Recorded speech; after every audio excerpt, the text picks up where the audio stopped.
बात करते हैं कीमियाई हथियारों के ज़रिए रोकथाम की। ठीक है जी, ये जंगों की रोकथाम की, कि जंगों को जो है वो कैसे रोका जा सकता है जी, न्यूक्लियर डिटरेंस के थ्रू।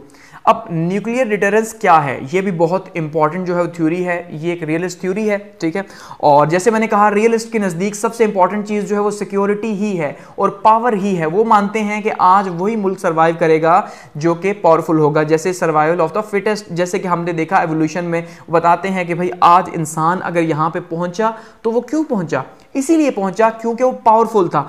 अगर वो पावरफुल ना होता तो नतीजे के तौर पे क्या होता कि आज इंसान यहां ना पहुंच पाता, क्योंकि जो पावरफुल नहीं थे, जिनके पास दिमाग नहीं था, वो चीजें खत्म हो चुकी। लेकिन इंसान पावरफुल था, इसलिए उसने सर्वाइव किया, जंगलों के जमाने से आज इतना ज्यादा मॉडर्न हो गया। तो इसलिए अब ये उसी के ऊपर बेस करता है न्यूक्लियर डिटरेंस भी, कि देखिए अब इसको यूं समझिए न्यूक्लियर डिटरेंस क्या है, कि अगर ये दुनिया है और यहाँ पे मुख्तलिफ ममालिक हैं, ठीक है जी, मुख्तलिफ ममालिक हैं, तो लेट सपोज यहाँ पे ये कंट्री ए है और यहाँ पे ये कंट्री बी है, ये सी है और ये डी है। अब देखिए इसकी एग्जांपल यूँ है कि एक मुल्क जो है वो खुद को इसलिए पावरफुल करता है, इसलिए ताकि दूसरा मुल्क उसके ऊपर अटैक न कर सके। तो वो क्या करेगा, वो कीमियाई हथियार बनाएगा, अपने आप को मजीद मोहलिक बनाएगा ताकि ये सामने वाला मुल्क उसके ऊपर अटैक न कर सके।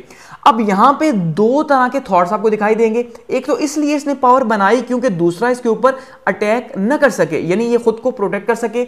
एक सोच ये है जो यहाँ पे बी कंट्री सोचेगा कि यार इसने पावर इसलिए बनाई क्योंकि ये इसके ऊपर अटैक करना चाहता है। ठीक है, अब ये क्या करेगा, बी कंट्री भी अपने आप को पावरफुल करेगा। ठीक है, अब जब इसके पास भी कीमियाई हथियार, इसके पास भी कीमियाई हथियार, अब ए कंट्री भी जो है वो अब ये किसी सूरत भी कोशिश नहीं करेगा कि बी के ऊपर अटैक करे, क्योंकि ए कंट्री को पता है अगर मैं मिसाइल के थ्रू अटैक करूंगा तो बी भी मिसाइल के थ्रू अटैक करेगा, मैं जो है एयरफोर्स को जो है उसके थ्रू अटैक करूंगा तो ये भी एयरफोर्स के थ्रू करेगा, यानी जो मेरे पास है वही इसके पास है। नतीजे के तौर पर क्या होगा, दोनों ही तबाह हो जाएंगे, इसलिए वो अटैक नहीं करेगा। तो अब क्या होगा, अब तीसरा मुल्क भी अपने आप को पावरफुल करेगा, खुद को इस एनवायरनमेंट में एडजस्ट करने के लिए, प्रोटेक्ट करने के लिए कि भाई कहीं मेरे ऊपर जो है वो अटैक ना हो जाए। अब नतीजे के तौर पे दुनिया एक तरह से क्या हो गई जी, एक तरह से न्यूक्लियर डिटरेंस के थ्रू दुनिया को बाउंड कर दिया गया, कैद कर दिया गया कि कोई दूसरा मुल्क दूसरे के ऊपर अटैक न करे, क्योंकि हर एक के पास कीमियाई हथियार हैं। तो वो क्या होगा, एक बहुत बड़ी जंग होगी जिसके नतीजे के तौर पे आपको खुद भी नुकसान होगा। ठीक है, इसकी एग्जांपल आप यूं लें, देखिए एक साइड पे इंडिया है और दूसरी साइड पे पाकिस्तान है। अब इंडिया क्यों जो है वो बनाता है, इंडिया के पास एटम बम है। ठीक है, अब अगर इंडिया के पास एटम बम है तो पाकिस्तान के पास भी है। ठीक है, पाकिस्तान के पास भी एटम बम है, इंडिया अटैक नहीं करता क्योंकि पाकिस्तान अटैक करेगा न्यूक्लियर वेपन्स के थ्रू। इंडिया के पास अगर टैंक हैं तो पाकिस्तान के पास भी मॉडर्न टैंक्स हैं, इंडिया के पास मिसाइल हैं तो पाकिस्तान के पास भी मॉडर्न मिसाइल्स हैं। इसका मतलब अगर इंडिया हमारे ऊपर अटैक करता है, जो बार बार एक बात कही जाती है कि अगर ये जंग हुई तो ये फिर जो है वो एटमी जंग बन जाएगी, ये फिर पूरी दुनिया को तबाह करेगी, अपनी लपेट में ले लेगी। तो इंडिया इसलिए अटैक नहीं करता कि पाकिस्तान के पास भी वो चीजें मौजूद हैं और पाकिस्तान भी अटैक करेगा। इसका मतलब पाकिस्तान के कीमियाई हथियारों ने इंडिया को रोका हुआ है और इंडिया के कीमियाई हथियारों ने पाकिस्तान को रोका हुआ है कि वो उसके ऊपर अटैक ना करे। इसका मतलब ये जो कीमियाई हथियार हैं ये क्या कर रहे हैं, ये एक बहुत इंपॉर्टेंट रोल प्ले कर रहे हैं। ठीक है, रियलिस्ट के नजदीक, ठीक है, बहुत इंपॉर्टेंट रोल प्ले कर रहे हैं दुनिया को आपस में लड़ने से बचाने के लिए।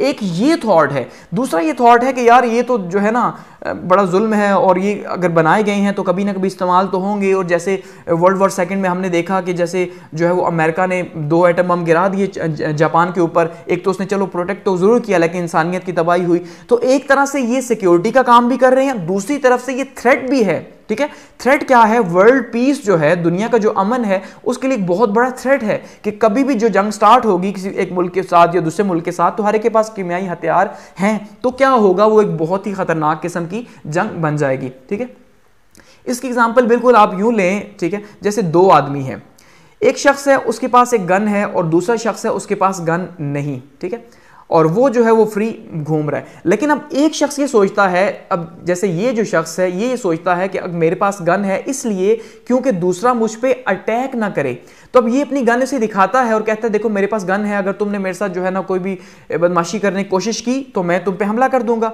तो ये शख्स क्या करता है, डर के मारे इसके ऊपर अटैक नहीं करता कि यार कहीं हमला ना कर दे। लेकिन फिर ये शख्स भी सोचेगा कि अगर मेरे पास भी गन होती तो आज ये हम बराबरी में होते। क्यों? क्योंकि इसलिए कि अगर ये मुझ पे अटैक करेगा तो मैं भी इस पे अटैक कर सकूं, क्या पता ये मुझ पे अटैक करने के लिए ही सोच रहा हो, तो ये भी फिर क्या करेगा, गन लेके आएगा। अब दोनों बराबर, अब ये इसको गन दिखाएगा, ये इसको दिखाएगा, तो दोनों ही एक दूसरे पर हमला करने से बाज रहेंगे, ठीक है, एक दूसरे से डरे रहेंगे। तो ये जो डर है ये क्या कर रहा है, ये दोनों के बीच में पीस का काम कर रहा है। तो यही न्यूक्लियर डिटरेंस है कि आप जो कीमियाई हथियार बना रहे हैं, जो आपकी आर्म रेस है, दुनिया का हर मुल्क अपने आप को पावरफुल किए हुए है, जैसे पाकिस्तान इंडिया की एग्जांपल दी, तो उसमें क्या है कि ये एक तरह से पॉजिटिव है। क्यों पॉजिटिव है? क्योंकि एक मुल्क दूसरे मुल्क के ऊपर इसलिए अटैक नहीं कर रहा कि वो डरता है कि उसके पास वो चीजें मौजूद हैं। लेकिन कहीं ना कहीं जैसे मैंने कहा थ्रेट भी है और इंटरनेशनली बहुत इंपॉर्टेंट है, इसके ऊपर बातचीत हो रही है कि आपको भाई अब जो है वो कीमियाई हथियार नहीं बनाने चाहिए। IAEA ये पूरा इदारा है कि भाई किस तरह से हम जो एटॉमिक एनर्जी है, ठीक है, जो एटॉमिक पावर है, इसको हम किस तरह से पॉजिटिवली यूज कर सकते हैं, बजाय इसके कि ये कीमियाई हथियार बनाए जाएं और बनाए जाएं और बनाए जाएं और दुनिया का पीस जो है उसको तबाह किए रखें। अब देखिए कोल्ड वॉर इसकी सबसे बड़ी एग्जांपल है न्यूक्लियर डिटरेंस की, कि अगर कोल्ड वॉर में इस टाइम पे यानी 1950 से लेके 1980 तक या 1970 तक जो है, ठीक है, अब अगर यहां पे इस दौरान इन 30 सालों के दौरान यहां पे न्यूक्लियर डिटरेंस ना होती तो शायद दुनिया थर्ड वर्ल्ड वॉर की तरफ चली गई होती और दुनिया का आज मैप कुछ और होता। क्यों? कि देखिए यहां पे अमेरिका है और यहां पे रशिया है। अब जो चीजें अमेरिका के पास मौजूद हैं वही चीजें रशिया के पास भी मौजूद हैं। तो यहां कोल्ड वॉर हुई इसीलिए कि इन्होंने इनडायरेक्ट वे में प्रॉक्सी वॉर के थ्रू एक दूसरे को नुकसान पहुंचाने की कोशिश की, अलायंसेस बना के अपने आप को पावरफुल किया और एक दूसरे के मफादात को नुकसान पहुंचाया, ना कि डायरेक्ट वॉर के थ्रू। क्योंकि अगर अमेरिका सिर्फ जो है वो पावरफुल होता तो अमेरिका ने क्या करना था, रशिया के ऊपर अटैक कर देना था, ठीक है। अब रशिया के ऊपर अटैक करता तो ऑब्वियसली नुकसान होता, उसका रशिया को नुकसान होता। अब रशिया के पास भी वही चीजें मौजूद थी। अब अमेरिका को पता था कि अगर अमेरिका अटैक करेगा तो रशिया भी ऑब्वियसली आगे से अटैक करेगा, ऐसे ही है। तो इसका मतलब जैसे जैसे ये अटैक करेगा वैसे वैसे वो अटैक करेगा। इसका मतलब ये है कि सलामती इसी में है कि आप एक इनडायरेक्ट वे में वॉर करो, ना कि एक डायरेक्ट वे में वॉर करो, वो वॉर जो कि दोनों को ही तबाह कर दे। इसलिए ये न्यूक्लियर डिटरेंस की पॉलिसी कोल्ड वॉर में बहुत ज्यादा कामयाब रही और दुनिया को रोके रखा। और आज भी ये माना जाता है खास करके इंडिया और पाकिस्तान के प्रोस्पेक्ट के अंदर कि भाई इंडिया और पाकिस्तान सिर्फ इसीलिए जंग नहीं कर रहे क्योंकि दोनों एटॉमिक पावर्स हैं। तो ये भी बहुत ज्यादा इंपॉर्टेंट है IR के अंदर, इंटरनेशनल रिलेशंस के अंदर, ठीक है। आगे बढ़ते हैं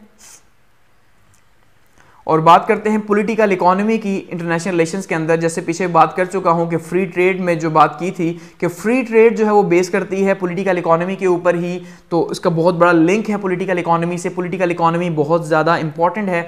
आज आप देखिए तो पॉलिटिकल इकोनॉमी यानी कि सियासी माशियात, ठीक है, सियासी माशियात जो है वो बहुत ही अहम रोल प्ले कर रही है दुनिया के अंदर। जैसे मैंने उसमें डिटेल से बात की कि एक टाइम पे USA जो है वो दुनिया को हेड कर रहा था अपनी इकोनॉमी के ऊपर, क्योंकि जो इकोनॉमी थी USA की वो बहुत ज़्यादा पावरफुल थी। तो दुनिया का हर मुल्क उसके साथ ताल्लुक रखना चाहता था, उसके साथ अलायंस चाहता था, और USA भी अपनी हर सही और गलत बात मनवाता था अपनी इकोनॉमिक पावर के ऊपर कि भाई उसने अगर जैसे पाकिस्तान से कोई बात मनवानी है, ठीक है, तो वो क्या करेगा, पाकिस्तान को किसी एग्रीमेंट में ले लेगा, कोई उसको फ़ायदा दे देगा, कोई उसको इमदाद दे देगा, ठीक है। तो जैसे F-17 पाकिस्तान को, F-16 पाकिस्तान को दिए। अब ये पाकिस्तान के लिए बहुत बड़ी लालच थी और उसके अगेंस्ट में पाकिस्तान ने USA के लिए काम किया, ठीक है। इसका मतलब क्या है, उस टाइम पे एक इन्फ्लुएंस था। अब इसी तरह से बात करते हैं चाइना की। अब जैसे चाइना इकोनॉमी में इस टाइम पे टॉप पे जा रहा है और चाइना और USA की अब इसमें जंग लगी हुई है, जैसे मैं पीछे डिटेल से डिस्कस कर चुका हूं, ठीक है। तो उसमें क्या है कि अब इकोनॉमी में